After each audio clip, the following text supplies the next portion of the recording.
আমি ঝুমি রহমান আপনাদের আমন্ত্রণ জানাচ্ছি আমাদের নিয়মিত আয়োজন নিউজ শো নির্বাচিত খবরে। আজ দিনভর যেই প্রধান খবর আলোচনার খোরাক জুগিয়েছে, যে খবরগুলো ভীষণ রকম জনগুরুত্বপূর্ণ, তেমন কিছু নির্বাচিত খবরের নির্মোহ বিশ্লেষণ নিয়ে আমাদের এই আয়োজন।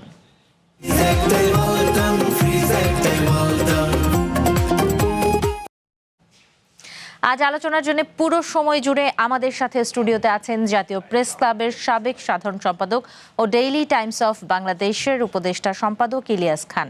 আপনাকে স্বাগত। আপনাকে ধন্যবাদ। এবং আমাদের সাথে উপস্থিত আছেন সাংবাদিক ও বিশ্লেষক আমিরুল মোমেনিন মানিক। আপনাকেও ধন্যবাদ। অনেক ধন্যবাদ। দর্শক, এছাড়াও আলোচনায় নানান সময় একাধিক অতিথি আমাদের সাথে যোগ দেবেন, জানাবেন তাদের মতামত আর করবেন বিশ্লেষণ। আজকের নির্বাচিত খবরে যে খবরটি আমরা নির্বাচন করেছি, সেখানে পররাষ্ট্র মন্ত্রণালয়ের 2 জন প্রতিমন্ত্রী নিয়োগ বিষয়ে বলা হয়েছে। মন্ত্রণালয়ে বাড়তি কাজের চাপ সামলাতে নতুন প্রতিমন্ত্রী নিয়োগ দেওয়া হয়েছে বলে জানিয়েছেন পররাষ্ট্র প্রতিমন্ত্রী শামা ওবায়দ। যদিও নতুন শপথ নেওয়া প্রতিমন্ত্রীর আগে থেকেই প্রধানমন্ত্রীর পররাষ্ট্র বিষয়ক উপদেষ্টার দায়িত্ব পালন করে আসছিলেন। এদিকে নতুন পররাষ্ট্র প্রতিমন্ত্রী হুমায়ুন কবির প্রধানমন্ত্রীর সম্ভাব্য ভারত সফরের সিদ্ধান্ত জাতীয় স্বার্থের ভিত্তিতে হবে বলে জানিয়েছেন। এই বিষয়ে একটি প্রতিবেদন আমাদের হাতে রয়েছে, সেটি আগে দেখে আসি।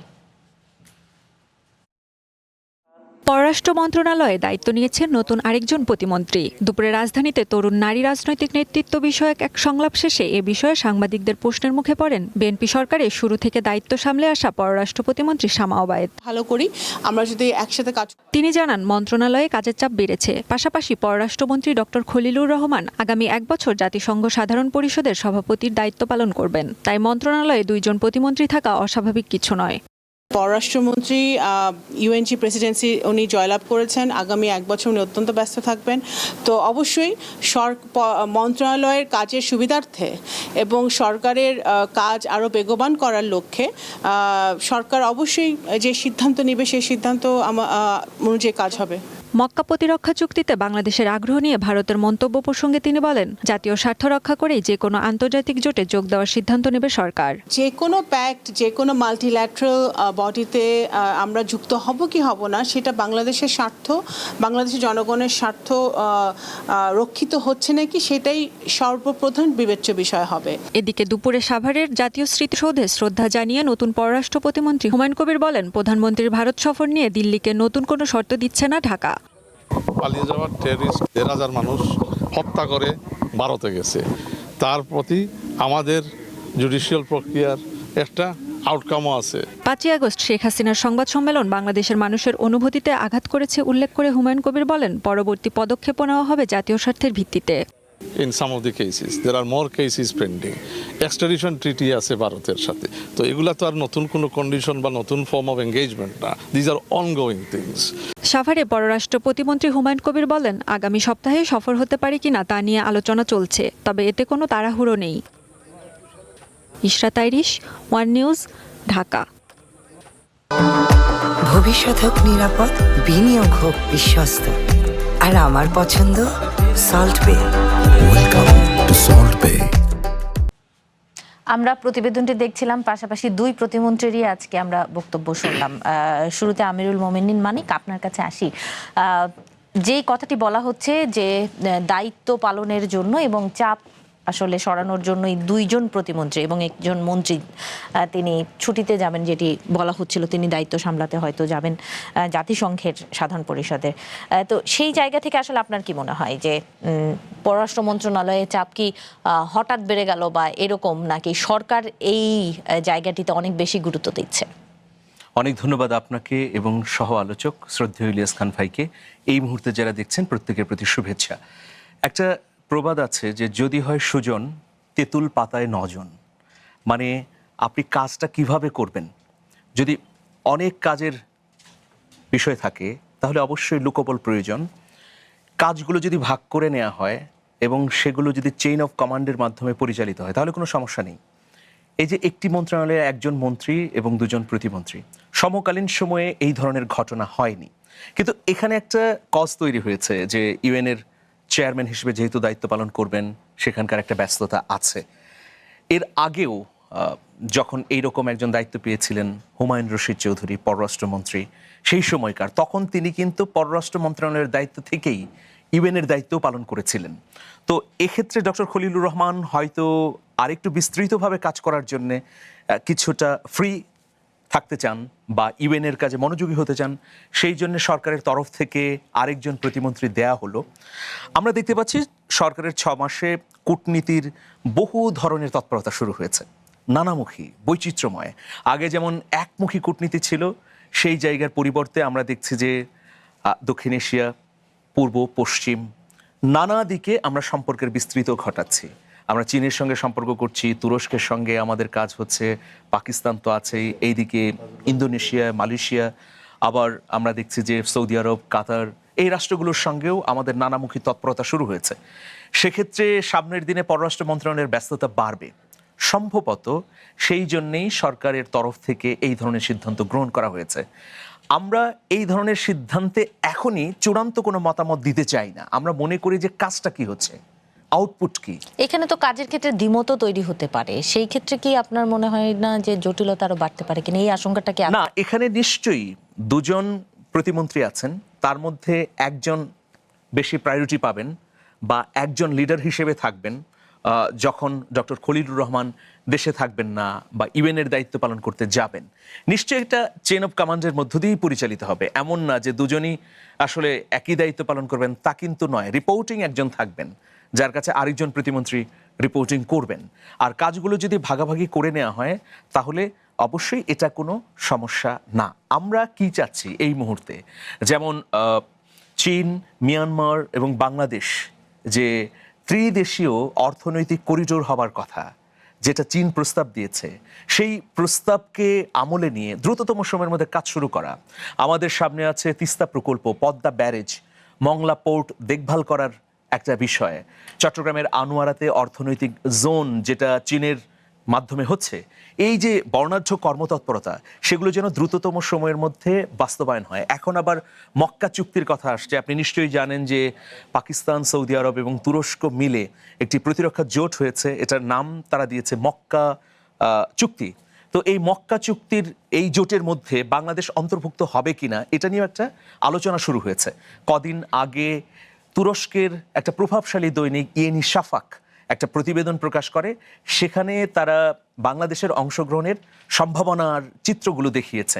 এই পরিপ্রেক্ষিতে আবার ভারতের এনডিটিভি আরেকটা প্রতিবেদন করেছে, সেখানে বলছে যে যদি মক্কা জোটে বাংলাদেশ যুক্ত হয় তাহলে দিল্লির একটা উদ্বেগ তৈরি হবে। কি উদ্বেগ? এই যে দিল্লি এতদিন ধরে প্রতিবেশী রাষ্ট্রগুলোর উপর একটা প্রভাব বিস্তার করেছে, একটা আধিপত্য তৈরি করেছিল, মক্কা জোটের কারণে এই আধিপত্যটা ভেঙে যেতে পারে। কারণ এই চুক্তির মূল সারমর্ম হচ্ছে যে কোনো দেশ যদি আক্রান্ত হয়, ধরুন সৌদি আরব আক্রান্ত হলো, তাহলে আপনাকে পাকিস্তান এবং তুরস্ককে এগিয়ে আসতে হবে, সামরিকভাবে সহায়তা করবে। এখন দেখুন, এই ত্রিদেশীয় জোটের মধ্যে যদি বাংলাদেশ অন্তর্ভুক্ত হয়, তাহলে বাংলাদেশ কোনো কারণে কারো দ্বারা যদি আক্রান্ত হয়, তাহলে পারমাণবিক শক্তিধর পাকিস্তান আর এই মুহূর্তে সামরিক ক্ষেত্রে এমার্জিং টাইগার তুরস্ক আর অর্থনৈতিকভাবে সমৃদ্ধ সৌদি আরব, তিনটি রাষ্ট্র কিন্তু আমাদের পাশে দাঁড়াবে। ফলে বহুমুখী সমীকরণ তৈরি হচ্ছে ভূ রাজনৈতিকভাবে, যে কারণে ভারতের পক্ষ থেকেও একটা উদ্বেগ দেখা যাচ্ছে। তবে আমরা মনে করি আমাদের এখানে তুরস্কের ড্রোন কারখানা হোক, অথবা পাকিস্তানের সঙ্গে জেট বিমান ক্রয়ের চুক্তি হোক, অথবা চীনের সঙ্গে নানামুখী তৎপরতা হোক না কেন, এগুলো কেবলই আমাদের দেশের অভ্যন্তরীণ বিষয়, আমাদের স্বার্থ সংশ্লিষ্ট। এক্ষেত্রে ভারতের উদ্বেগ হওয়ার কিছু নেই।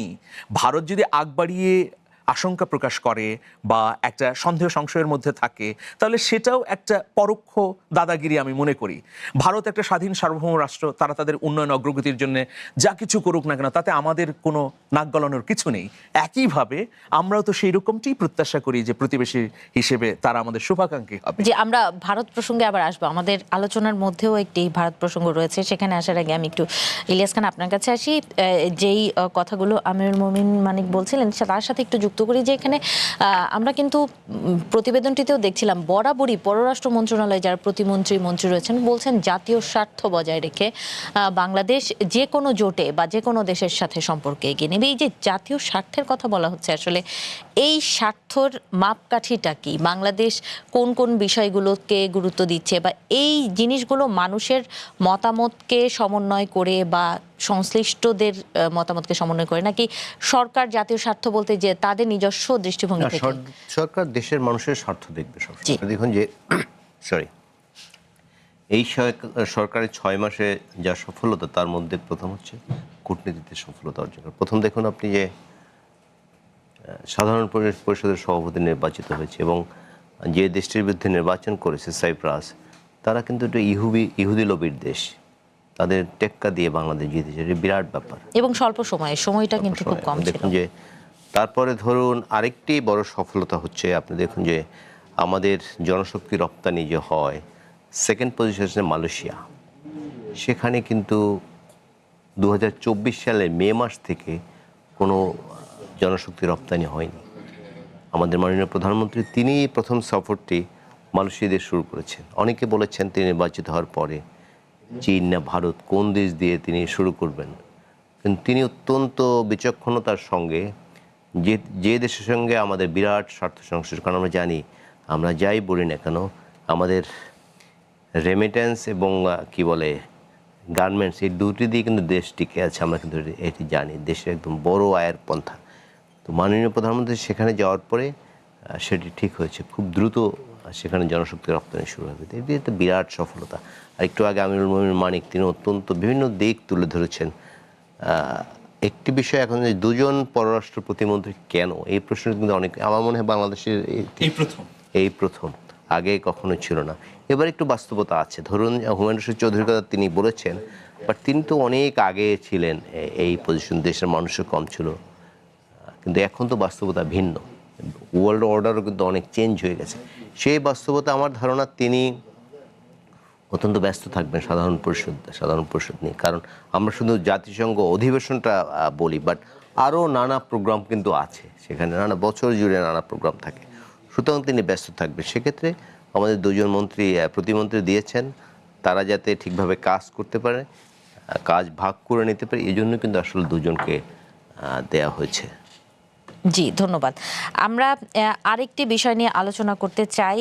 আজকে ভারতের পররাষ্ট্রমন্ত্রী যিনি রয়েছেন এস জয়শঙ্কর, তিনি একটি ইন্টারভিউতে বাংলাদেশের প্রধানমন্ত্রীর যে ভারত সফর সম্ভাব্য এবং শেখ হাসিনার যেই প্রত্যর্পণ ইস্যু নিয়ে সাম্প্রতিক সময়ে কথা হচ্ছে, সেই বিষয়গুলোর একটি সংবাদ আগে দেখে নিতে চাই, সেটি আলোচনায় আনবো।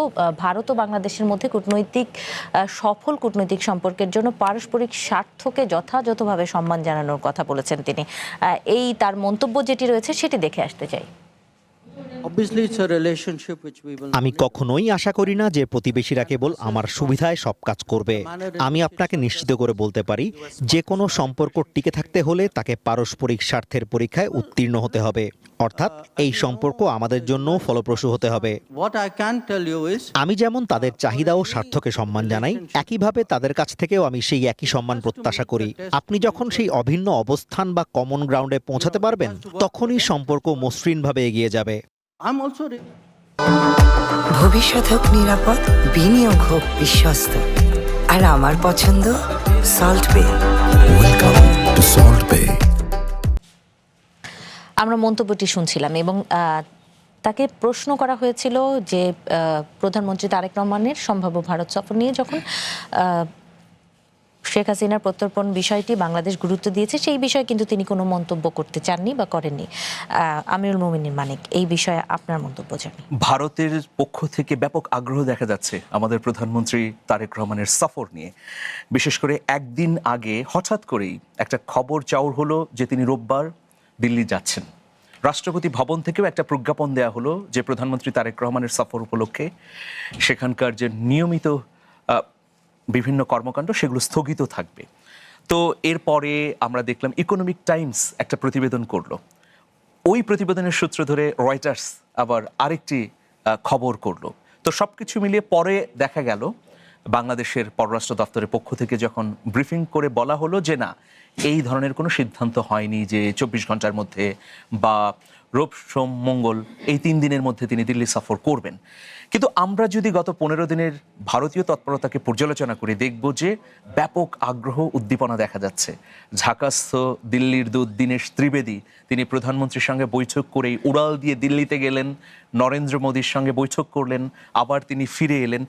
এগুলোর মধ্য দিয়ে বোঝা যাচ্ছে যে ভারতের যে ক্ষতিটা হয়ে গেছে কূটনীতির ক্ষেত্রে, সেই ক্ষতিটা পূরণের জন্য এখন তারা চেষ্টা চালাচ্ছে। বিশেষ করে ভারতের সংসদের পররাষ্ট্র বিষয়ক কমিটি সুস্পষ্টভাবে বাংলাদেশের সঙ্গে সম্পর্ক উন্নয়নের জন্য কি কি পদক্ষেপ গ্রহণ করা উচিত সেই বিষয়ে বিস্তারিতভাবে সুপারিশ করেছে।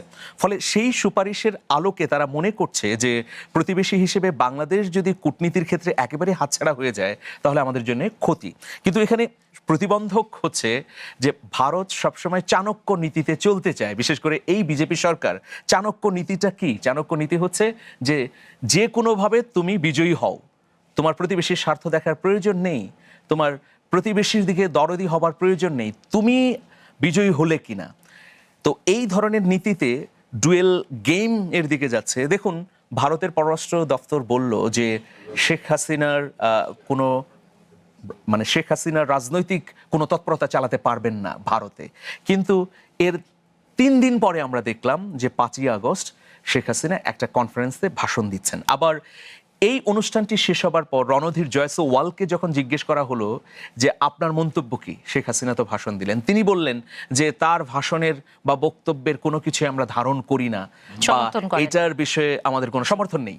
এই যে ডুয়েল গেম তারা খেলছেন, এটা আসলে বিপজ্জনক। আমি মনে করি যে বাংলাদেশের তরফ থেকে আমরা কিন্তু সম্পর্ককে বিস্তৃত করার জন্য একদম মুখিয়ে বসে আছি। কিন্তু কূটনীতিতে একটা কথা আছে, WWS, মানে উইন উইন সিচুয়েশনের সম্পর্কটা হতে হবে। আজকে এস জয়শঙ্কর সাহেব মহোদয় যে কথা বললেন, এটা তো 17 বছর বলেননি, তিনি বললেন যে না, উভয়েরই স্বার্থ দেখতে হবে। তো আমরাও তো সেটা চাই। তো আপনি সীমান্ত দিয়ে কেন পুশিন করছেন? পুশিন তো সম্পূর্ণভাবে অবৈধ। পুশিন তো আইনি প্রক্রিয়া না। যদি বাংলাদেশের মানুষ আপনার দেশে যায় তাহলে তাকে গ্রেফতার করুন, আদালতে নিয়ে যান, বিচারের রায় হবে, এরপরে প্রত্যর্পণ আইন অনুযায়ী তাকে ফেরত দেবেন। কিন্তু আপনি একজনকে ধরে তিনি বাংলা ভাষায় কথা বলছেন বলে, অথচ আপনার পশ্চিমবঙ্গ, ত্রিপুরা, আসামে বাংলাভাষী লোক আছে, কিন্তু আপনি তাকে বাংলাদেশি বলে তাকে ডিটেনশন সেন্টারে নিয়ে গিয়ে এরপরে বিএসএফ এর হাতে তুলে দিচ্ছেন, বিএসএফ পুশ করছে। এটা তো নজিরবিহীন ঘটনা, পৃথিবীতে তো এইরকম ঘটনা ঘটেনি। তো এভাবে তো সম্পর্ক হয় না। আমার মনে হয় প্রকৃত উদার দিলে ভারতকে এগিয়ে আসতে হবে, নইলে এই সম্পর্কের বরফ গলবে না। ইলিয়াস খান, আপনার কাছে আসি। সম্পর্ক হতে হবে সাম্য ন্যায্যতার ভিত্তিতে। এরকম না যে আমাদের সম্পর্ক স্বামী স্ত্রী, যেমন আগের পতিত স্বৈরাচার পররাষ্ট্রমন্ত্রী বলেছিলেন। জি। এবং ভারতের সাথে সম্পর্ক কেমন ছিল, সাবেক প্রধানমন্ত্রী যিনি এখন ভারতের আশ্রয়ে আছেন তিনি কিন্তু বলেছিলেন যে আমরা যা ভারতকে দিয়েছি কোনোদিন ভুলবে না। কি কি দিয়েছেন এগুলো আস্তে আস্তে বের হবে, এবং ইতিমধ্যে অনেক কিছু বের হয়েছে। আমরা তো এই সম্পর্ক চাই না। ভারত খুব দুর্ভাগা দেশ। আপনি দেখুন, ভারতের একটি প্রতিবেশীর সঙ্গে তার কিন্তু ভালো সম্পর্ক নেই। আমরা জানি যে পাকিস্তান চিরবৈরী রাষ্ট্র, নাই চীনের সাথে সম্পর্ক আমরা প্রায় দেখি যুদ্ধ লাগে। এই যে একমাত্র হিন্দু রাষ্ট্র পৃথিবীতে স্বীকৃত, ভারত তো হিন্দু প্রধান দেশ আমরা জানি। নেপাল, তার সঙ্গে তার প্রধানমন্ত্রী কিন্তু নির্বাচিত হয়ে চীনে চলে যান, আগে কিন্তু দিল্লি যান না। তবে ছোট্ট দেশ এই যে মালদ্বীপ, 4.5 লক্ষ 5 লক্ষ লোক, তারাও কিন্তু চীনপন্থী। শুধু বাংলাদেশের সঙ্গে সম্পর্ক ছিল একটি দলের সঙ্গে, পিপলস টু পিপলস কন্ট্যাক্ট ছিল না, একটা দলের সঙ্গে সম্পর্ক ছিল। সেই দলটি ক্ষমতাচ্যুত হয়েছে। আপনারা দেখুন যে ক্ষমতাচ্যুত হওয়ায় তারা এত বেদনাহত হয়েছে যে একদম অলমোস্ট কূটনৈতিক সম্পর্ক প্রায় ছিন্নই করে দিয়েছে। এই যে অন্তর্বর্তীকালীন সরকার ছিল তখন সম্পর্ক কোন পর্যায়ে ছিল আমরা জানি, একদম তলানিতে গিয়ে থেকে ছিল। বাট বিএনপি সরকারের পলিসি হচ্ছে সবার সাথে বন্ধুত্ব, কারোর সাথে শত্রুতা নয়, এবং সেই পলিসি কিন্তু তারা মানে। তবে আমি একটি বিষয় আমার মনে হচ্ছে যে নির্বাচনে জেতার পরে, একটি রাজনৈতিক সরকার ক্ষমতায় আসার পরে ভারতের কিছুটা বোধোদয় হয়েছে। যেমন ধরুন, এখানে যাকে হাইকমিশনার দেওয়া হয়েছে তিনি কিন্তু একজন রাজনীতিবিদ। This is the first time. এবং তাকে মন্ত্রী পদমর্যাদা দেওয়া হয়েছে, মন্ত্রী পদমর্যাদা, এবং আগে তিনি মন্ত্রী ছিল না। জি।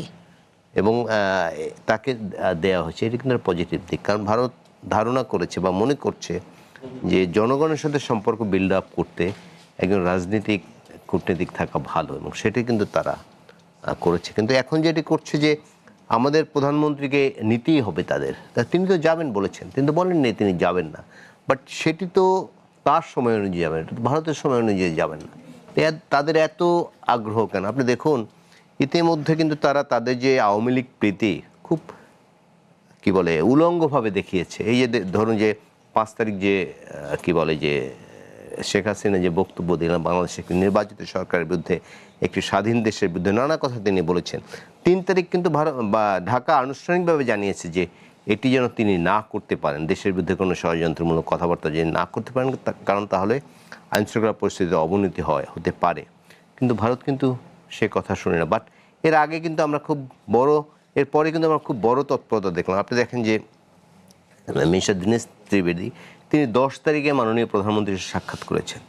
এর আগের দিন তিনি পররাষ্ট্রমন্ত্রীর সাথে সাক্ষাৎ করেছেন, এবং যেদিন সাক্ষাৎ করেছেন প্রধানমন্ত্রীর সঙ্গে সেদিনই কিন্তু তিনি স্বরাষ্ট্রমন্ত্রীর সঙ্গেও কথা বলেছেন। এবং আপনি দেখবেন কাকতালীয় একটি বিষয় আপনি দেখবেন যে তখন কিন্তু ভারতের গোয়েন্দা সংস্থা তার যে প্রধান তিনিও কিন্তু ঢাকায় ছিলেন। সব মিলিয়ে মনে হচ্ছিল যে মাননীয় প্রধানমন্ত্রীর সফরটি বোধহয় হয়েই যাচ্ছে, এবং একদম 10 তারিখ মাননীয় প্রধানমন্ত্রীর সাক্ষাৎ করে দীনেশ ত্রিবেদী কিন্তু দিল্লি চলে গেছেন এবং সবকিছু আনুষ্ঠানিকভাবে জানিয়েছেন। কিন্তু শেষ পর্যন্ত তিনি নানা কারণে, এবং একটু কথা আপনি যেটি বলেছেন, জনগণের সেন্টিমেন্টও দেখতে হবে, কারণ একটি মানুষ বাংলাদেশের 1400 মানুষ হত্যা করেছে এবং প্রমাণিত সেটি, এবং সেটি বাংলাদেশে কেউ তদন্ত করেনি, জাতিসংঘ তদন্ত করেছে। তারপরে 30,000-32,000 মানুষ আহত, চোখ হারিয়েছেন, কত কিছু করেছে, কিন্তু তার কিন্তু শাস্তি হয়েছে, মৃত্যুদণ্ড হয়েছে। তাকে ভারত কিন্তু এখনও বাংলাদেশের সাথে দিচ্ছে না, বাট চুক্তি কিন্তু রয়েছে।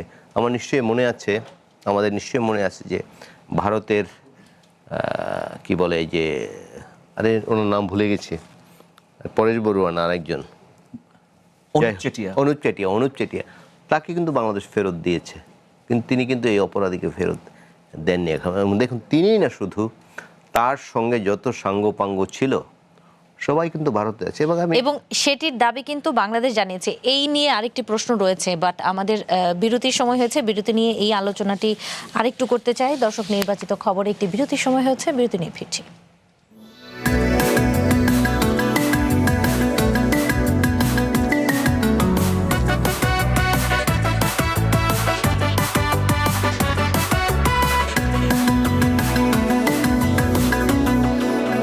স্বাগত নির্বাচিত খবরে। আজকের যে গুরুত্বপূর্ণ খবর, সেই খবরগুলো নিয়ে আলোচনা করছি। আইন শৃঙ্খলা বাহিনীর যে তৎপরতা এবং স্বরাষ্ট্রমন্ত্রীর যে বক্তব্য, সেগুলো নিয়ে আলোচনা করব। তবে তার বিরতির আগে যে বিষয়টি নিয়ে আলোচনা করছিলাম, ইলিয়াস খান, আপনার কাছে আবারও আসি যে প্রধানমন্ত্রীর ভারত সফর, আপনি যেটি বলছিলেন যে অনেকটা যদি বলি ভারতের হাই কমিশনারের তড়িৎ গতিতে ভারতে চলে যাওয়া, তারপরে কিন্তু অনেকটাই মনে হয়েছিল যে সফরটি হয়ে যাচ্ছে। তারপরে আবার পররাষ্ট্র মন্ত্রণালয়ের যেই বিবৃতি, এবং তারা একটি জবাব চেয়েছে, যে জবাবটি এখনো পর্যন্ত কিন্তু ভারতের পক্ষ থেকে দেয়া হয়নি, বা আজকে ভারতের পররাষ্ট্রমন্ত্রীর বক্তব্যেও কিন্তু এই জবাবটি আসার একটি সুযোগ ছিল।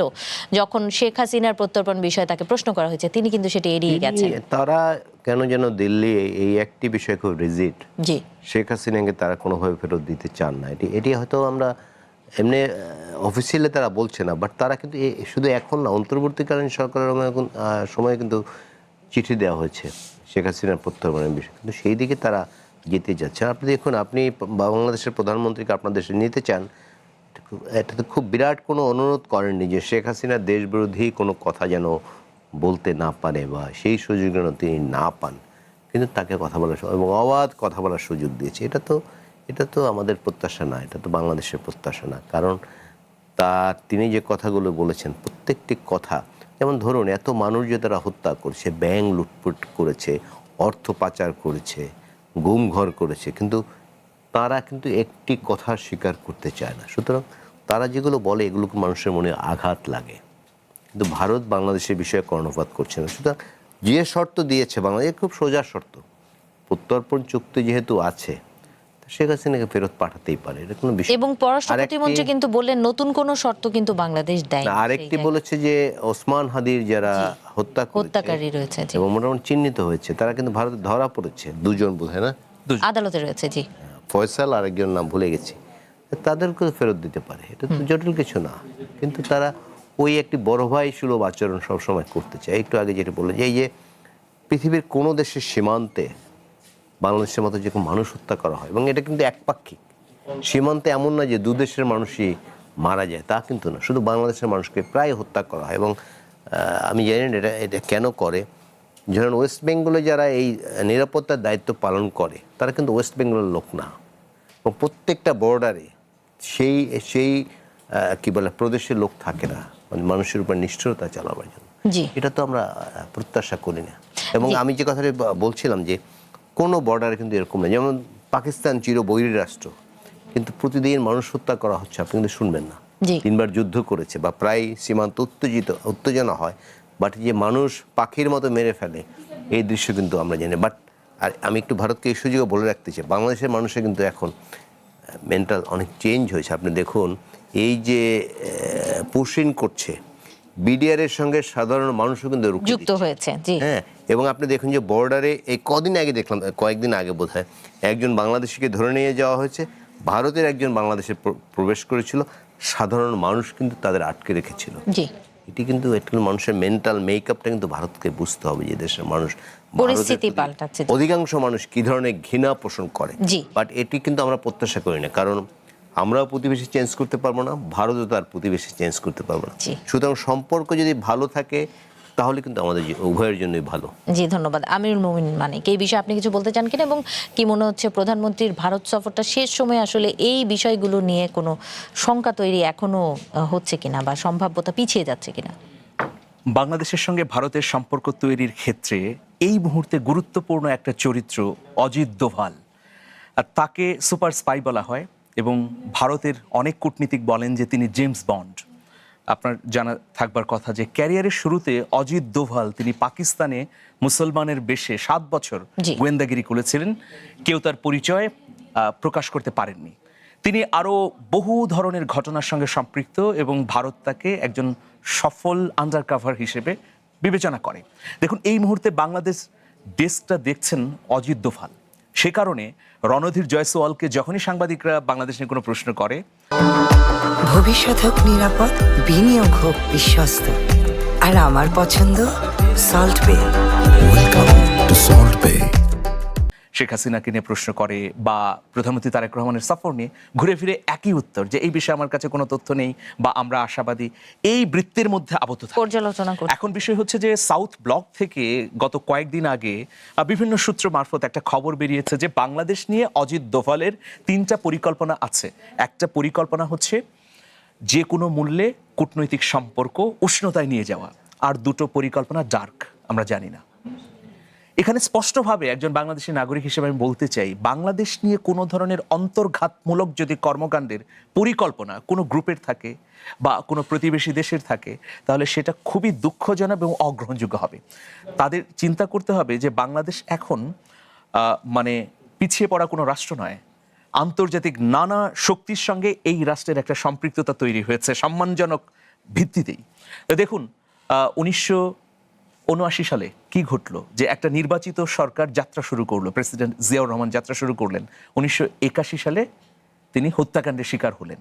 এরপর দীর্ঘ 9 বছর সামরিক শাসন, 91 গণতন্ত্রের যাত্রা শুরু হলো। 2007 সালে আবার একটা কৃত্রিম 111 সরকার এলো সেনাবাহিনীর পৃষ্ঠপোষকতায়। এরপর আমরা কি দেখলাম, দীর্ঘ 17 বছর। তো এই যে আমাদের গণতন্ত্র বারবার হোঁচট খেয়েছে, এটা এক্সট্রা টেরিটরি কনস্পিরেসির কারণে। এটা সবাই বলবেন।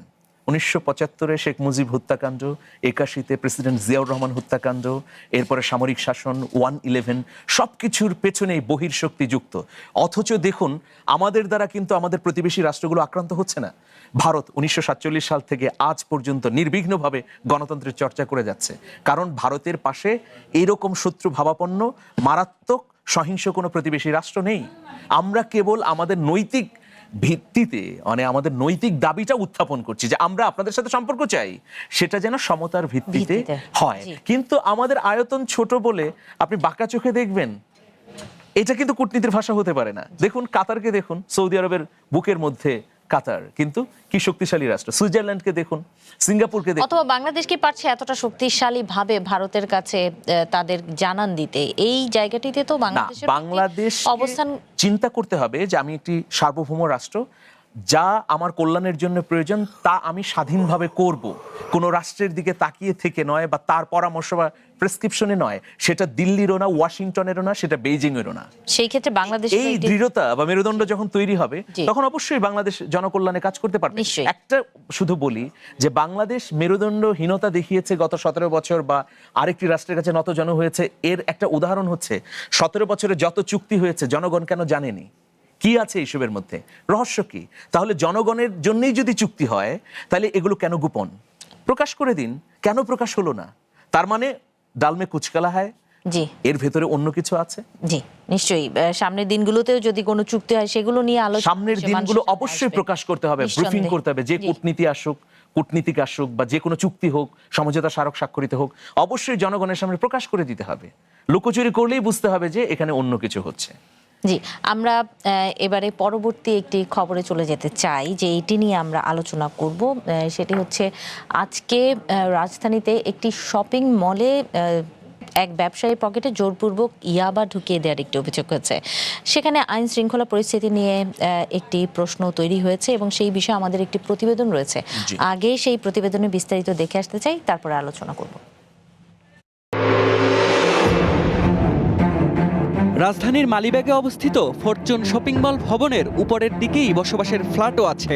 সেই ফ্ল্যাটের বাসিন্দা ইসমাইল প্রধানিয়া শুক্রবার বেলা 12টায় ভবনে ঢোকার সময় প্রথমে এক ব্যক্তি তাকে টানা হেঁচড়া শুরু করেন। পরে আরও বেশ কয়েকজন এসে যোগ দেন। ভেতর থেকে বাবাকে ছাড়াতে ছুটে আসেন তার মেয়েও, কিন্তু সাদা পোশাকে থাকা ওই ব্যক্তিরা পোশাক পরিহিত পুলিশকে সাথে নিয়ে ইসমাইলকে ধরে নিয়ে যায়। পুরো ঘটনা কয়েক মিনিটেই শেষ হয়। পোশাক পরিহিত পুলিশ ধস্তাধস্তির সময় পাশেই দাঁড়িয়েছিলেন বলে জানান প্রত্যক্ষদর্শীরা।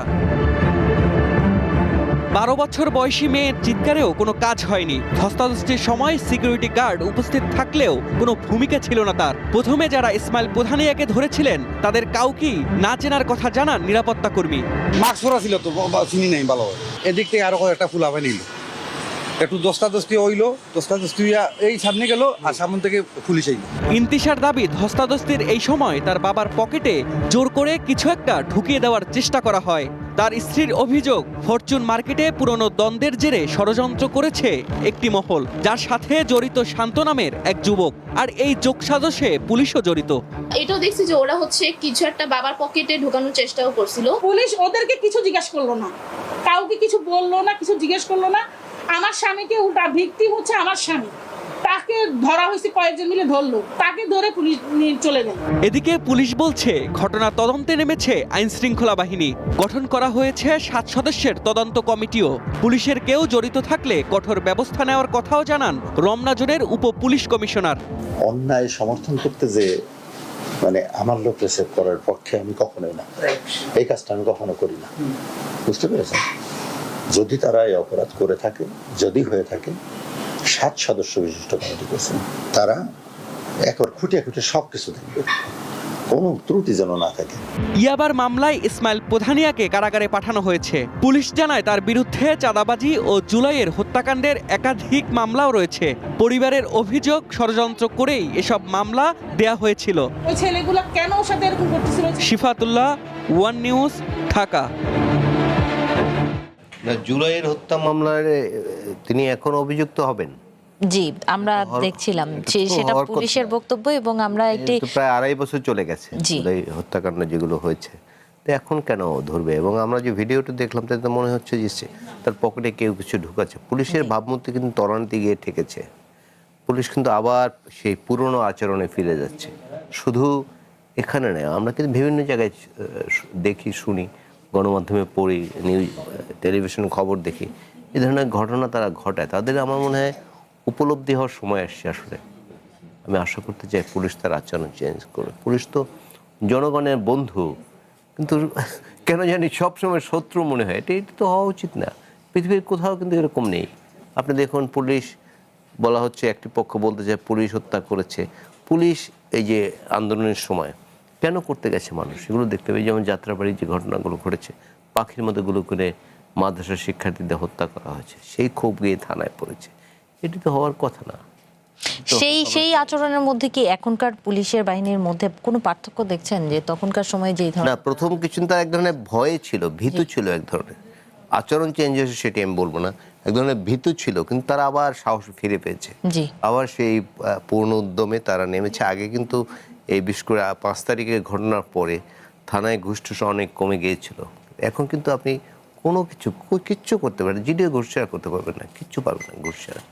এবং শুনলাম যে আমি মামলা দিচ্ছি, আমি যদি মামলা তুলতে চাই তাহলে আমাকে টাকা দিতে হবে। জি, এবং যে প্রতিবেদনটি দেখলাম সেই ব্যবসায়ীকে কিন্তু বলা হচ্ছে জুলাইয়ের মামলা রয়েছে, এবং তার একটি ইয়াবারও যেটি বলছে জুলাইয়ের মামলায় কি 2.5 বছর পর মনে পড়লো যে জুলাইয়ের মামলা রয়েছে সেই জন্য? আর উনি তো বাসায় থাকতেন, আমরা দেখলাম যে তার মেয়ে কথা বলছে, এর অর্থ এই নেই যে তিনি পালিয়েছিলেন এতদিন, কিন্তু বাসায় থাকতেন। জুলাইয়ের মামলা থাকতে তাকে আগে কেন ধরা হলো না? তবে আমি জানি এই মার্কেটে নিয়ে কিন্তু অনেক দ্বন্দ্ব রয়েছে, বিভিন্ন গ্রুপ রয়েছে, আমার মনে হয় সেই কারণে এই ঘটনা ঘটতে পারে। জি, এবং আরেকটি কথা বললে, 7 সদস্যের তদন্ত কমিটি করা হয়েছে, এই কমিটি কি তদন্ত করলো সেটি করতে যেন আবার তদন্ত কমিটি করা না লাগে। জি, আমি এই অনুরোধটি জানাতে চাই। জি, আমিরুল মোমিন মানিক, আপনার কাছে আসবো। পাশাপাশি আজকে স্বরাষ্ট্রমন্ত্রীও কিন্তু আইন শৃঙ্খলা বাহিনীর তৎপরতা নিয়ে বেশ কিছু বার্তা দিয়েছেন, এগুলো নিয়ে আলোচনা হবে। বাট একটি বিরতির সময় হয়েছে, বিরতি নিয়ে ফিরছি। দর্শক, নির্বাচিত খবরে আরেকটি বিরতির সময় হয়েছে, ফিরছি একটু পর, সঙ্গেই থাকুন।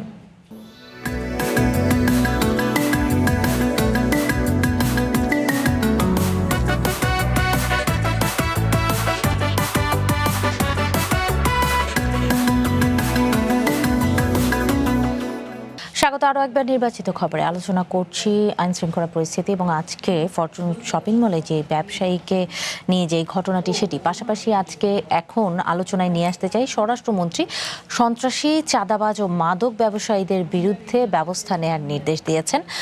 তিনি আজকে আমরা দেখেছি যে একটি থানায় ঝটিকা একটি সফর করেছেন এবং তাৎক্ষণিকভাবে কিন্তু একটি ব্যবস্থাও নিয়েছেন। স্বরাষ্ট্রমন্ত্রীর বক্তব্য রয়েছে আমাদের কাছে, সেটি আগে দেখে আসতে চাই।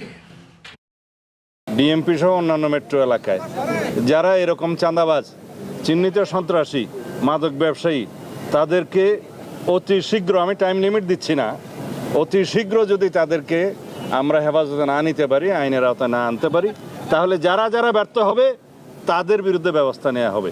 আমি শুধু চাঁদাবাজদের তালিকা করছি না, চাঁদাবাজদের সাথে যদি কোনো পুলিশ সদস্য জড়িত থাকে তাদের তালিকাও করছি। আমরা বেশ একটি কড়া বার্তাই স্বরাষ্ট্রমন্ত্রীর পক্ষ থেকে পেলাম, যদিও দায়িত্বের 6 মাস পরে এই ধরনের একটি কড়া বার্তা। আমিরুল মোমিনীর মানিক, আপনার কাছে পূর্বের যে বিষয়টি রয়েছে সেটি সহ মন্তব্য জানবো। অত্যন্ত দুঃখজনক একটা ব্যাপার হচ্ছে যে অন্তর্বর্তীকালীন সরকারের সময়ে অনেকগুলো বিষয়ে এবং বিভাগে আমরা সংস্কারের প্রস্তাবনা উপস্থাপন করতে দেখেছি, কিন্তু বজ্র আচরণী ফসকা গেরুর মতো কোনো কাজ হয়নি। পুলিশ নিয়েও কিন্তু সংস্কারের কথা উঠেছিল এবং এইসব সুপারিশমালা সরকারের কাছে এসেছিল, কিন্তু শেষ পর্যন্ত এই সংস্কারগুলো হয়নি। দেখুন, এখন পুলিশের পোশাক পরিবর্তন করে অথবা র্যাবের নাম পরিবর্তন করে কিন্তু সুশাসন আমরা কিন্তু দুবার পুলিশের পোশাক পরিবর্তন দেখেছি, অন্তর্বর্তী সরকার এবং এই সরকার। এখন দেখছি যে র্যাবের নাম পরিবর্তন করে নতুন বাহিনী করা হচ্ছে, কিন্তু এগুলো কোনো কিছুই সফল হবে না যদি আমরা সুশাসনকে নিশ্চিত করতে না পারি। আমি শুধু তো বললে হবে না, প্রয়োগ করতে হবে। আইন সবার জন্য সমান, এটা কেতাবে লেখা থাকলে হবে না, এটা প্রায়োগিকভাবে দেখাতে হবে যে দল, মত, ধর্ম, বর্ণ নির্বিশেষে আমি আইনটাকে যথাযথভাবে প্রয়োগ করছি। আমি আলাউদ্দিন হোসেন শাহ এই বঙ্গভূমির সবচেয়ে ন্যায়পরায়ণ শাসক ছিলেন। তিনি যখন এই বঙ্গটাকে বিজয় করলেন, এরপরে তার সেনাবাহিনীর সদস্যরা গৌড়ে গিয়ে লুটপাট শুরু করলো। তো তিনি একটা প্রজ্ঞাপন জারি করলেন যে যারা লুটপাট করবে তাদেরকে শাস্তি দেওয়া হবে, কিন্তু দেখা গেল যে তার সেনাবাহিনীর সদস্যরা লুটপাট থামালো না। এরপরে তিনি 12,000 সৈনিককে মৃত্যুদণ্ড দিয়েছিলেন। এই বাংলার সবচেয়ে ন্যায়পরায়ণ শাসক, 15 শতকের শুরুর দিকের কথা আমি বলছি, 1200 সৈনিককে মৃত্যুদণ্ড দিয়ে তার বাহিনীকে নতুন করে পুনরুজ্জীবিত করেছিলেন। এখন শুধু বললে তো হবে না, যারা অপরাধ করেছে, যারা অনিয়ম করছে, অন্যায় করছে, এমন তদন্ত কমিশন করছেন যেটার কোনো কনক্লুশন নাই, তদন্ত কমিশন যার নাই কোনো কনক্লুশন। এইরকম অবস্থায় যদি আমরা কাজ করি তাহলে তো হবে না। মানুষ গণ অভ্যুত্থানের মধ্য দিয়ে নতুন বাংলাদেশ দেখতে চায়, তড়িৎ পদক্ষেপ দেখতে চায়, মানুষ দৃশ্যমান কাজ দেখতে চায়, কথা শুনতে চায় না। সেই জন্য আমি মনে করি যে পুলিশের সংস্কার হওয়া প্রয়োজন, আইনের শাসন নিশ্চিত করা প্রয়োজন। এখনো মব হচ্ছে। আমার কথা হলো, কেন মব হবে? কেন আইন নিজের হাতে তুলে নেবে? যত বড় অন্যায় হোক, সেই অন্যায় দমন করতে আইন শৃঙ্খলা রক্ষাকারী বাহিনী তড়িৎ আসবে। এই যে বিভিন্ন জায়গায় বিভিন্ন কিছু বন্ধ হয়ে যাচ্ছে, আপনার মতের বিপরীতে গেলেই তাকে থামিয়ে দিচ্ছেন, এটা তো একটা আদর্শ রাষ্ট্রের চরিত্র হতে পারে না। বহু মত বহু পথ থাকবে, কেবলমাত্র জনশৃঙ্খলা বিঘ্নিত হয় এরকম কর্মকাণ্ড না হলে সবাই তো তার মত প্রকাশ করতে পারবে। কিন্তু একজন নৌকাবাইজ করবে, তার নৌকাবাইজ আপনি বন্ধ করে দিচ্ছেন। আপনার কিন্তু সেই পরিবর্তনটা কেন আসছে না? আসলে এই যে বার্তাগুলো দেওয়া হচ্ছে সেগুলো কি তারা আমলে নিচ্ছে না, বা শুধুই উড়িয়ে দেওয়া হচ্ছে, এরকম কি? না, এগুলো যদি বার্তার মধ্যে সীমাবদ্ধ থাকে তাহলে হবে না। বার্তাগুলো কাজে পরিণত করতে হবে, মানে প্রয়োগ করতে হবে। একজন অপরাধী, তাকে শাস্তি নিশ্চিত করতে হবে, নইলে এই পরিবর্তনটা আসবে না। আপনি নিশ্চয়ই জানেন যে আসিয়ার ধর্ষণকাণ্ডের ঘটনার পর কি পরিমাণ আলোচিত হয়েছিল। তো এখন কি আমরা খোঁজ রেখেছি? নিম্ন আদালতে আসিয়া ধর্ষণের সঙ্গে যুক্ত ব্যক্তির মৃত্যুদণ্ড হয়েছে, উচ্চ আদালতে গিয়ে আটকে আছে। তো তাহলে তো হলো না। এটাকে সমাজে দৃশ্যমানভাবে প্রতিষ্ঠা করতে হবে যে এই অপরাধের কারণে এই অপরাধীর শাস্তিটা নিশ্চিত হলো। আমরা আলোচিত ঘটনাগুলো 1 সপ্তাহ 15 দিন আলোচনা করার পর আবার যখন অন্য ইস্যু চলে আসে ওইটা ভুলে যাই। ফলে কি হচ্ছে? অপরাধীরা প্রশ্রয় পাচ্ছে, নতুন নতুন অপরাধ করার সুযোগ হচ্ছে, এবং এটার ডালপালা ব্যাপকভাবে বিস্তৃত হয়ে গেছে সমাজের রন্ধ্রে রন্ধ্রে। জি, ধন্যবাদ। ইলিয়াস খান, আপনার মন্তব্য জানি যে এই যে ঘটনাগুলো এবং আইন শৃঙ্খলা রক্ষাকারী বাহিনীর বারবারই বলা হচ্ছে যে পরিবর্তন আনবো, অন্তর্বর্তী সরকার সংস্কারের কথা বলেছে, এই সরকারও কিন্তু বলছে, হুঁশিয়ারি দিচ্ছে, কাজ হচ্ছে না কেন? সুশাসন যদি প্রতিষ্ঠিত হয় আমি আশা করি পরিবর্তন ঘটবে, বাট একটু সময় লাগবে। বাট মাননীয় স্বরাষ্ট্রমন্ত্রী যেগুলো বলেছেন, চাঁদাবাজ পুলিশ, দলীয় নেতা কর্মী সবাই করছে, কেউ নিয়ন্ত্রণ করতে পারছে না। আপনি দেখবেন যে বিশেষ করে 5ই আগস্টের পরে, আওয়ামী লীগের পতনের পরে বিএনপির যারা অপরাধ করেছে, তখন কিন্তু বিএনপির শুধু ক্ষমতা ছিল, তাদের বিরুদ্ধে দলীয় ব্যবস্থা নেয়, তাকে বহিষ্কার করা হলো বা শাস্তি দেওয়া হলো, স্থগিত করা হলো পদ। বাট এখন কিন্তু শাস্তির ব্যবস্থা করতে পারবে, কারণ তারা এখন দেশ চালাচ্ছে এবং দেশের কোনো কিছু চাঁদা ছাড়া চলছে না। এই যে টেম্পো চলে, আমরা কিন্তু এগুলো বাহির থেকে দেখি না, টেম্পো 200-300 টাকা চাঁদা দিতে হয় প্রতিদিন, সব জায়গায় চাঁদাবাজ। এগুলো কীভাবে বন্ধ হবে আমি আসলে বুঝতে পারছি না। এবং এটা নেক্সাস গড়ে উঠেছে যে পুলিশ, এই চাঁদাবাজ, প্রশাসনের কিছু লোকজন সব মিলিয়ে একটা চক্র গড়ে উঠেছে। এগুলো নিয়ন্ত্রণ করতে কঠোর হাতে দমন করে আমি মানিক যেটি বলেছেন যে শাস্তি, দৃষ্টান্তমূলক শাস্তি স্থাপন করতে হবে। আবার ধরুন নানা সংকট, সব জায়গায় সংকট, এই চাঁদাবাজদের আপনি ধরবেন, পুলিশ খুব আন্তরিক হলো, চাঁদাবাজ ধরলো, তাকে অ্যারেস্ট করলো, তাকে হাজতে নিল, এই 2 মাস বা 3 মাস পরে তাদের ছেড়ে দিল। এবং আমি কদিন আগে একটি পত্রিকায় পড়েছি, এই 2-3 দিন আগে, যে বাকিতেও আসামি ছাড়ায়, বড় অপরাধী যারা তাদের বাকিতে নাকি ছাড়ানো হয়, জামিন করানো হয়, এবং সেই বাকির টাকা দেওয়ার জন্য জামিন হওয়ার পর তিনি আবার নতুন উদ্যমে চাঁদাবাজিতে নামে। আমি জানি না এটি কতটুকু সত্য, বাট যেহেতু এটি বলা হয়েছে, লেখা হয়েছে, কোনো না কোনো সত্যতা আছে। সুতরাং সবাইকে সমন্বিতভাবে কাজ করতে হবে। এই জায়গাটা তো জেনে শুনেই হচ্ছে, কারা চাঁদাবাজি করছে, কোন এলাকায় কিভাবে করছে, সবকে পুলিশ জানে, সব জানে পুলিশ, কিন্তু তারা ব্যবস্থা নেয় না। এই যে বলে যে কি যেন এই নতুন চলে অটো, টেসলা বলে, যেটা কোন রোডে চলতে পারবে না পারবে এটা কিন্তু পুলিশ জানে, নিয়ম কানুন আছে, কিন্তু প্রত্যেকটি জায়গায় টেসলা চলে, কিন্তু পুলিশ কোনো ব্যবস্থা নেয় না। তো এই অবস্থা চলছে। আপনি কোনো ফুটপাথ দিয়ে হাঁটতে পারবেন না, কোথাও আপনার হাঁটার জায়গা নাই, আপনি একটি এলাকায় থাকেন তো গাড়ি নিয়ে ঢুকবেন, আপনি ঢুকতে পারবেন না। রাস্তার মোড়ে লক্ষ লক্ষ রিক্সা, পুরো ঢাকা একটা অবসবাসযোগ্য নগরীতে পরিণত করেছে।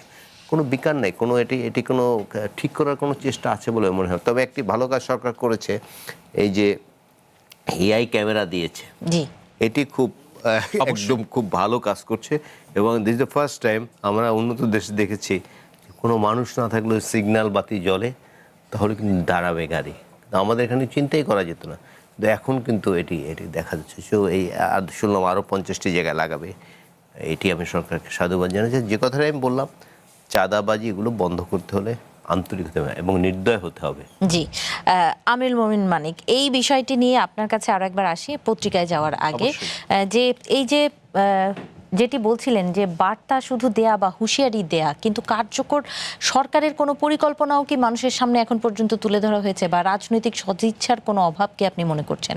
আপনি বলুন, আমি অনলাইনের ওই জায়গাটিতে যেতে চাই। আচ্ছা, এটা বিষয়টা হয়েছে যে আসলে নানা ধরনের বার্তা তো দেওয়া হচ্ছে, একের পর এক দেওয়া হচ্ছে, কিন্তু এগুলো প্রতিপালন করবার জন্যে দেখভাল করা হচ্ছে না। যে আচ্ছা, আজকে একটা ঘটনা ঘটলো, এই ঘটনার পরিপ্রেক্ষিতে কি শাস্তির ব্যবস্থা নিশ্চিত করা হলো। একটা হলো ডিপার্টমেন্টাল শাস্তি, আরেকটা হচ্ছে আইনগত আদালতের শাস্তি।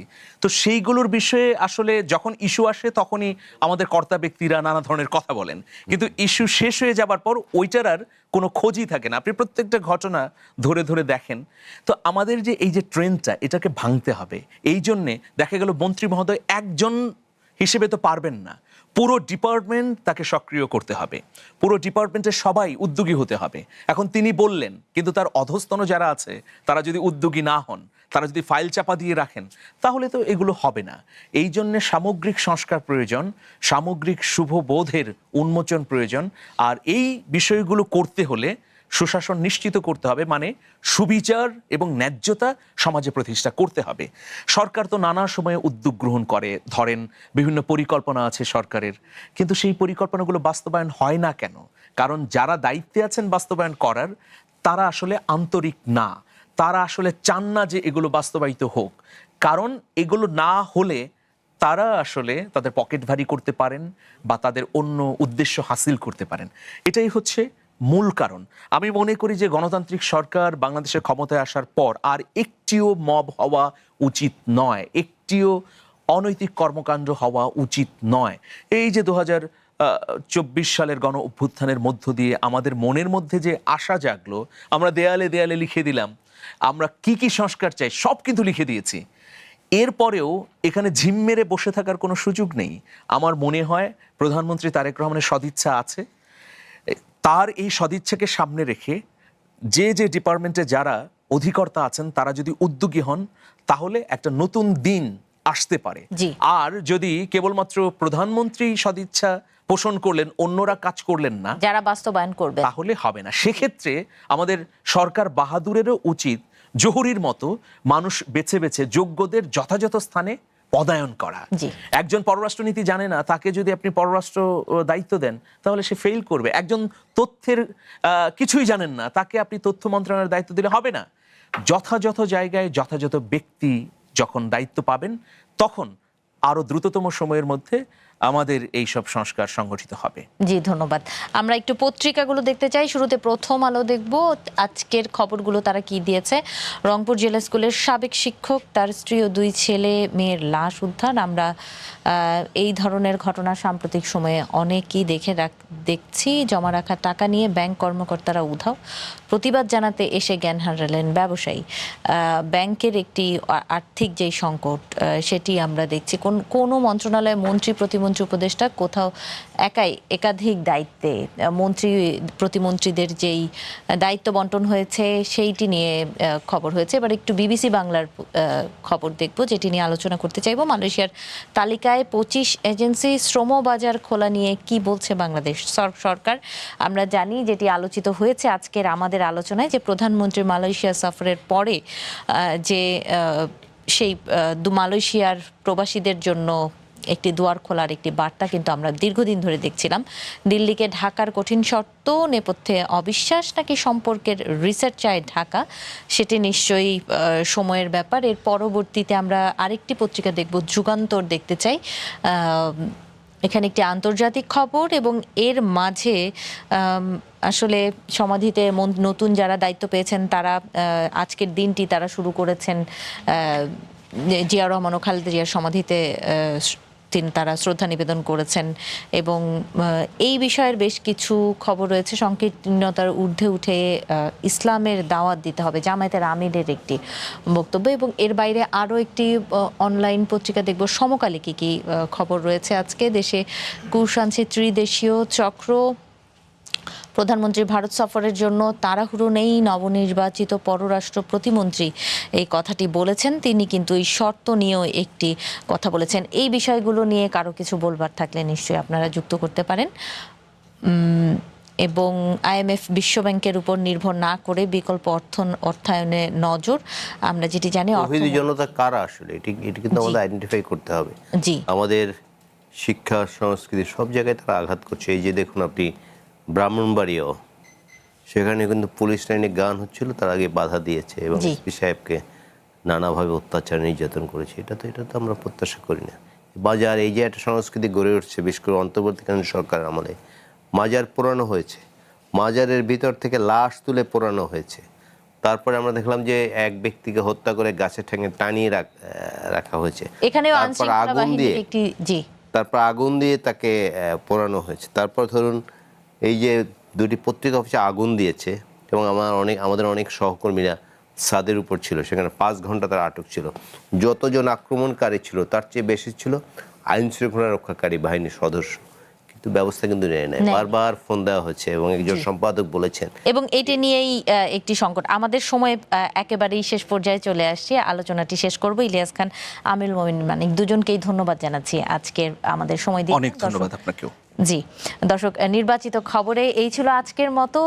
দেখা হবে আগামীকাল। শুভরাত্রি।